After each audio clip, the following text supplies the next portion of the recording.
At Social Bite, we're basically moving into a market where people buy sandwiches and we're giving them a quality product at a reasonable price, but knowing that through their consumer actions they can actually support people.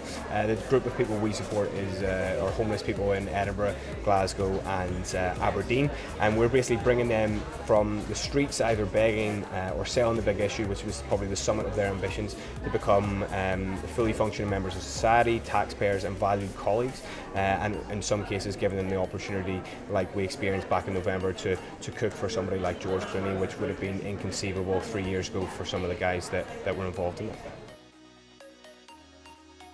So the loyalty card scheme, which we call a Selfless loyalty card, wasn't actually our idea. It was an idea that had basically organically grown from how our customers interacted with us. They would usually buy 9 lunches, they would get their 10th one free, and because they're already engaged with the message and suspended initiatives we do for hot food and coffee, they would usually say, keep it, pass it on to the next person. So we thought, why don't we make an actual policy of that, and it's proved probably more successful than previous incarnations of loyalty cards, so that was brilliant.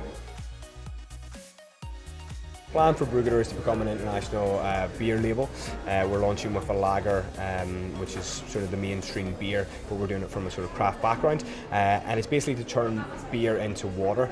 We found that when we were talking about problems in the world, we usually did it over beer, and I had the idea, why don't we actually turn the beer into something that solves some of those problems? So we've picked clean water, which is a terrible thing that in 2016 over 500 million people still lack access to clean water. So if you can turn the needle on that and treat those 650 million people as your shareholders by using those profits to provide clean water for them, then you can make a serious difference to a lot of people in the world.